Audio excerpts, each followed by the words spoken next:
Tapi memang sangat disayangkan sekali ya teman-teman ya, tidak semua pemerintah ini melek secara desain dan branding, desain yang antik-antik yang menggunakan floral seperti lambang logo kerajaan pada zaman masanya itu memang sangat keren pada masanya. Apakah dari sisi pemerintah itu sudah mendukung atau menyesuaikan selera desainnya?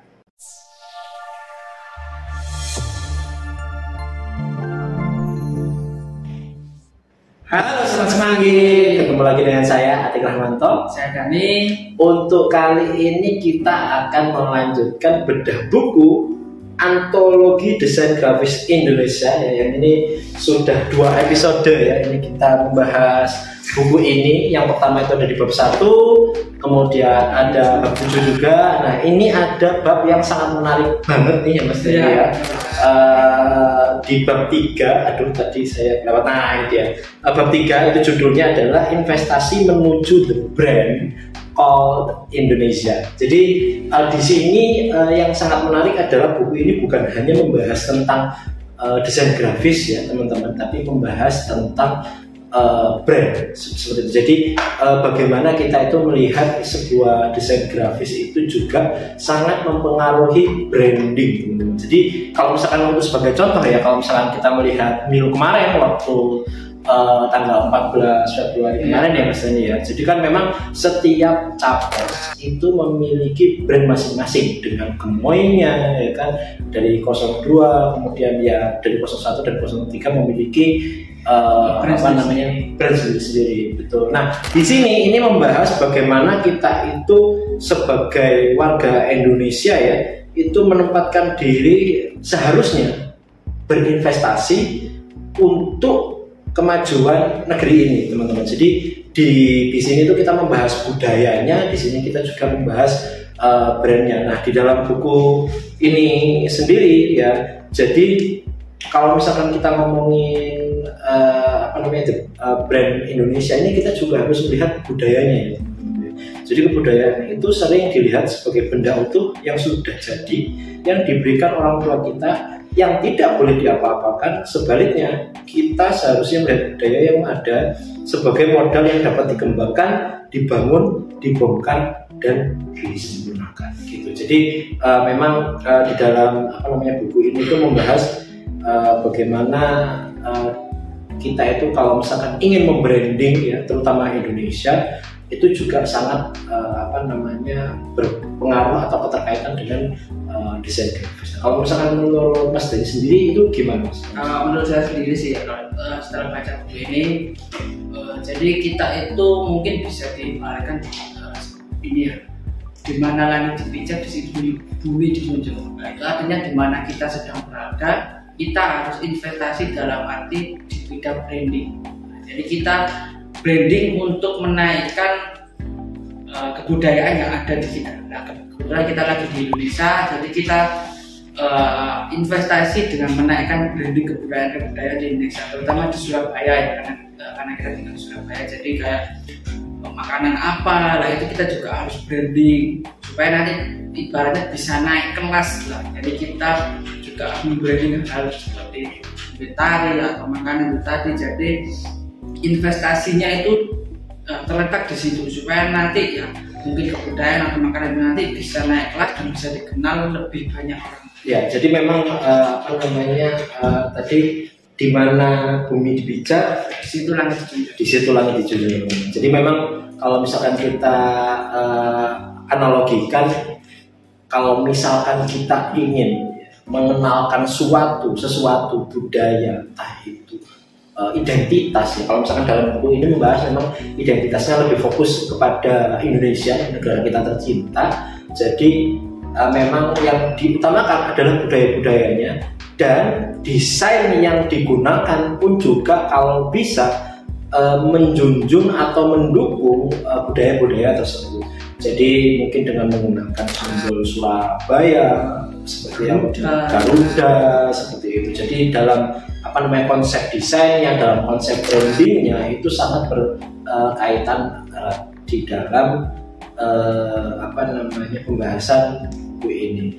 Jadi kurang lebih itu teman-teman untuk sedikit dari bab 3 di buku antologi desain grafis Indonesia kali ini. Kita akan melanjutkan pembahasan tadi ya tentang bab 3 tadi. Nah, ini kita sedikit berbicara lagi ya di sini. Kalau menurut Mas Atik sendiri ya, kalau dari pandangan Mas Atik, apakah dari sisi pemerintah itu sudah mendukung atau menyesuaikan selera desainnya dari segi desain, baik itu dari logo perusahaan BUMN atau perusahaan negeri yang lainnya? Apakah menurut Mas Atik itu desain logonya ataupun flyernya atau apapun itu sudah sesuai dengan selera rakyat Indonesia atau enggak? Oh gitu ya Mas Dani. Jadi Mas Dani di sini melihat dari sisi yang mempraktekkan secara langsung, yaitu pemerintah itu sendiri gitu ya Mas Dani ya. Siap. Kalau misalkan saya mengacu pada buku yang sudah kita sempat bahas ya pada episode sebelumnya, buku antologi desain grafis Indonesia. Kalau saya sendiri ya Mas Dani ya, kalau menurut saya sendiri itu ada beberapa pemerintah itu yang memang sudah saya rasa melek secara digital dan desain grafisnya. Jadi memang ada beberapa yang sudah modern, seperti ya ini Mas Dani logo Jakarta yang terbaru. Itu kan sudah bagus tuh, modern, dan setiap daerah itu juga punya tuh tiap area itu punya desain masing-masing, sehingga dapat menunjukkan atau memperlihatkan karakter atau budaya dalam hal ini seperti yang buku antologi desain grafis Indonesia sebutkan. Jadi ada memang beberapa pemerintah itu yang sudah sesuai ini. Tapi memang sangat disayangkan sekali ya teman-teman ya, tidak semua pemerintah ini melek secara desain dan branding, betul. Ya mohon maaf sebelumnya, tapi memang tidak dapat dipungkiri bahwa saya rasa bukan hanya pemerintah saja ya, tapi memang berbagai stakeholder yang terkait itu harus memiliki pengetahuan karakter desain itu yang selaras dengan standar apa yang diinginkan oleh masyarakat Indonesia seperti itu. Jadi memang kalau kita itu bahasanya ini Mas Dani, bahasanya itu kita nggak bisa, kalau misalkan secara desain, secara karakter itu kita nggak bisa stagnan. Ya, kita nggak bisa stagnan, kita harus berkembang terus update lah ya. Betul. Jadi kalau misalkan zaman dulu itu kita bisa ingat bahwa untuk desain-desain yang antik-antik yang menggunakan floral seperti lambang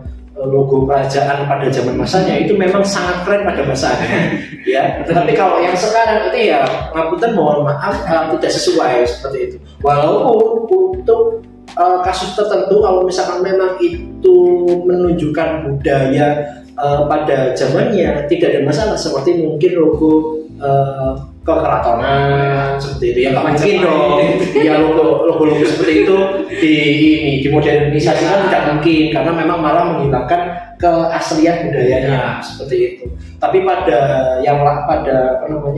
aplikasi yang lain saya rasa sangat penting sekali untuk pemerintah ini juga harus mengikuti modern taste ya gitu. Berarti tetap kita juga harus selain mengikuti dengan update tadi, kita juga nggak ada salahnya untuk memasukkan unsur-unsur seperti tadi ya, kayak misalnya floral, tapi untuk case-case tertentu. Betul. Tetap kita juga harus lihat case-nya itu seperti apa, tapi jangan sampai kita juga kalau update itu perlu loh, supaya kita bisa mengikuti taste desain yang ada di Indonesia maupun yang di luar. Jadi jangan salah ya teman-teman, maksudnya kita tidak bermaksud untuk mengolok-olok tes atau desain zaman dulu itu jelek atau gimana, enggak. Selama itu appropriate ya, pas untuk karakternya, pas untuk brandingnya, saya rasa tidak ada masalah. Tapi kalau misalkan memang sudah waktunya, misalkan nih mohon maaf sebelumnya, kalau misalkan kotanya itu memiliki karakter kota masa depan gitu, tapi ternyata logo atau brandingnya, karakternya masih mohon maaf masih jadul-jadul, ya itu akan sangat sulit diterima oleh masyarakat luas. Seperti ini katanya kota masa depan, tapi kok ternyata tidak masa depan. Contohnya Lo betul kan biasanya ya? Ya, lebih betul. Namanya keren banget, tapi ternyata di dalam ininya nggak ada hashtag-hashtagnya, bahkan ya zaman dulu ya, ini memang sebuah PR bagi pemerintah kota kita tercinta di Surabaya ini, tapi dalam arti ini sebagai contoh saja seperti itu. Jadi sebuah branding itu sangat perlu untuk mendukung karakter yang ingin disampaikan kepada masyarakat. Sudah cukup? Cukup pesannya. Ya, sekian bedah buku kali ini. Saya Dani, saya Ade. Sampai jumpa di lain kesempatan.